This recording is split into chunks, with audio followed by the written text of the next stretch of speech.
అనుకో, ఇదంతా వెనకాల డేటాబేస్ డైరెక్ట్ ట్రెడిషనల్ డేటాబేస్ ఎత్తుకు సరిపోద్దా? సో రిట్రైవల్ ఆపరేషన్స్ ఈజీగా జరుగుతాయి కదా, మనకి ఈజీగా తీసుకోగలం కదా మన డేటాని. మనం సెపరేట్ ఎందుకు చేస్తామమ్మా? మనకి ఈజీగా ఉండడం కోసం, మనం ఈజీగా దాన్ని యాక్సెస్ చేయడం కోసమే దాన్ని డివైడ్ చేస్తాము. అవునా? ఇక్కడ కూడా అదే చేస్తున్నాను. ఏం చేస్తున్నాను? టెక్స్ట్ డేటాని ట్రెడిషనల్ డేటాబేస్లో రాశాను. అప్పుడు ఏంటి, మొత్తం అంతా పెట్టలేదు. జస్ట్ నేను ట్రెడిషనల్ డేటాబేస్లోకి వెళ్ళేది నాకు టెక్స్ట్ డేటా దొరికేస్తుంది. అవునా? ఎగ్జాంపుల్ ఏం చెప్పాను, మన రికార్డ్స్ అన్నీ ఉంటాయి. అన్ని రికార్డ్స్ని ఒకే చోట పాడేసినప్పుడు నేను అందులో నుంచి ఒక రికార్డ్ తీయడం కష్టమైపోతుంది. అలా కాకుండా నేను క్లాస్ వైజ్ పెట్టాను. సపోజ్ ఒక పర్సన్ తీయాలనుకో, ఆ క్లాస్కి వెళ్ళి ఆ పర్సన్ తీసుకుంటే సరిపోద్ది, నేను మొత్తం రికార్డులు ఎక్కలేదు కదా. సో ఇక్కడ కూడా టెక్స్ట్ అనేవాడిని ఎత్తాలనుకో, ఎందులో వెతుకుతావు నువ్వు? ట్రెడిషనల్ డేటాబేస్ వెతుకుతే సరిపోద్ది. మొత్తం డేటాబేస్ నువ్వు వెతకాల్సిన అవసరం లేదు. ఎందుకు డివైడ్ చేస్తే అర్థమైందా కనీసం?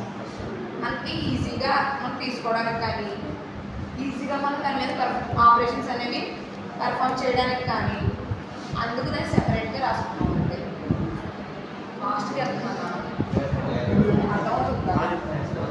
ఓకేనా? మల్టీమీడియా డేటాబేస్ అంటే ఏంటి? కేర్లో ఏముంది మల్టీమీడియా అంటే? సింగిల్ మీడియా కాదు అది. అంటే ఏంటి? డిఫరెంట్ టైప్స్ ఆఫ్ మీడియాస్ అని. అంటే ఏంటి? Videos, audios, images. సో ఇప్పుడు వీడియో తీసుకున్నాను. వీడియో అంటే combination of audio plus image. ఓకేనా? అలా డిఫరెంట్ టైప్స్ ఆఫ్ మీడియాస్ని కలిపి మీడియాస్ని కనుక ఒక చోట స్టోర్ చేస్తుంది మల్టీమీడియా డేటాబేస్ అవుతుంది. ఇందులో different types of medias store చేస్తాం, సింగిల్ కాదు. అంటే ఏంటి? వీడియోస్ కానీ, ఆడియోస్ కానీ, ఇమేజెస్ని కానీ, ఇలా డిఫరెంట్ టైప్స్ ఆఫ్ మీడియాస్ని మనం ఈ మల్టీమీడియా డేటాబేస్లో స్టోర్ చేసుకుంటాం. ఒకవేళ కావాలనుకో డైరెక్ట్ నువ్వు ఇందులోకి వెళ్ళి ఫెచ్ చేయొచ్చు అన్నమాట ఈజీగా. నెక్స్ట్ జియోగ్రాఫికల్ డేటాబేస్ అంటే ఏంటి? జియోలాజికల్ డేటా అనేది ఈ జియోగ్రాఫికల్ డేటాబేస్లో స్టోర్ అయి ఉంటుంది. జియోలాజికల్ డేటా అంటే ఏంటి? ఏదైనా గూగుల్ మ్యాప్స్ కానీ, గూగుల్ మ్యాప్స్లో నువ్వు ఎక్కడో ఒక చోట ఇవి మౌంటైన్స్ కానీ, రివర్స్ కానీ, ల్యాండ్ మైన్స్ కానీ ఏమైనా వెతకాలనుకుంటున్నాం. ఆ వెతికిన డేటా అంతా కూడా ఎందులో స్టోర్ అయి ఉంటుంది?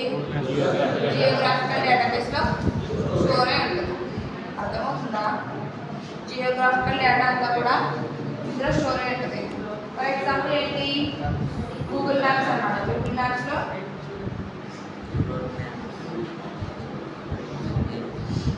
మ్యాప్స్లో సెర్చ్ చేసిన డేటా అంతా కూడా ఇందులో స్టోర్ అయి ఉంటుంది. అంటే ఏంటి? ఎగ్జాంపుల్ నువ్వు ఏదైనా మ్యాప్లో ప్లేస్ కావాలనుకున్నావు అనుకోమా, ఆ డేటా అంతా కూడా అందులో స్టోర్ అయి ఉంటుంది అనమాట. ఓకేనా? మ్యాప్ డేటా లాగా. ఎగ్జాంపుల్ ఏంటి? ల్యాండ్ మైన్స్ కానీ,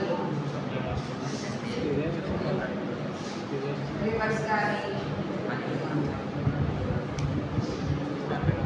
వీటన్నిటి డేటా కూడా ఇక్కడ జియోగ్రాఫికల్ డేటాబేస్లో స్టోర్ అయి ఉంటుంది. సెర్చ్ చేస్తున్నాం అన్నమాట. గూగుల్ మ్యాప్స్లోకి వెళ్ళి నువ్వు సెర్చ్ చేసిన డేటా అంతా కూడా జియోగ్రాఫికల్ డేటాబేస్లో స్టోర్ అయి ఉంటుంది. ఇది ఒక పుస్తకం అర్థమైందా? గూగుల్ మ్యాప్లోకి వెళ్ళి నువ్వు సెర్చ్ చేసిన డేటా అంతా కూడా ఈ జియోగ్రాఫికల్ డేటాబేస్ స్టోర్ అయి ఉంటుంది. అంటే ఏంటి? నువ్వు ఏమైనా ప్లేసెస్ని ఏమైనా సెర్చ్ చేసావు అనుకో, ఆ ప్లేసెస్ అన్ని డేటా కూడా ఇక్కడ స్టోర్ అయి ఉంటుంది. Real time database. Real time database అంటే ఏంటి? పేర్లు ఏముంది? రియల్ టైం అంటే అర్థం ఏంటి? రియల్ టైంలో జరిగే యాక్షన్స్ అన్నీ కూడా ఈ డేటాబేస్లో స్టోర్ అయి ఉంటాయి.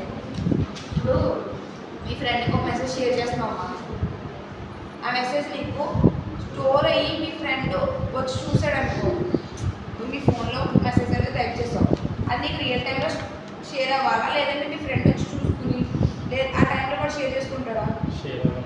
ఇక రియల్ టైంలో షేర్ అవ్వాలి. లేదా అర్జెంట్ మెసేజ్ ఉంది, అది రియల్ టైంలో షేర్ అవ్వాలా? లేకపోతే కొన్నాళ్ళ తర్వాత ఎవరో వచ్చి చూసుకుంది ఇలాగా ఆ మెసేజ్? రియల్ టైంలో షేర్ అయితేనే కదా నువ్వు ఏదైనా యాక్షన్ తీసుకుంటావు. సపోజ్ ఏదో అయింది, అక్కడ వాడికి ఏదో అవసరం ఉందో, మనీ అవసరమో ఏదో ఒకటి అయింది, అప్పుడు నీకు రియల్ టైంలో ఒక మెసేజ్ చేశాడు, నువ్వు ఆ మెసేజ్ రిటర్న్ పెట్టుకోవాలి. అది రియల్ టైంలో షేర్ అవ్వాలా లేదా? సో అలా రియల్ రియల్ టైంలో జరిగే ప్రతి యాక్షన్ కూడా ఈ రియల్ టైం డేటాబేస్లో స్టోర్ అయి ఉంటుంది.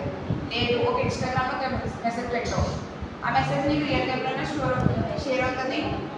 అలా రియల్ టైంలో జరిగే ప్రతి యాక్షన్ కూడా రియల్ టైం డేటాబేస్లో స్టోర్ అయి ఉంటుంది.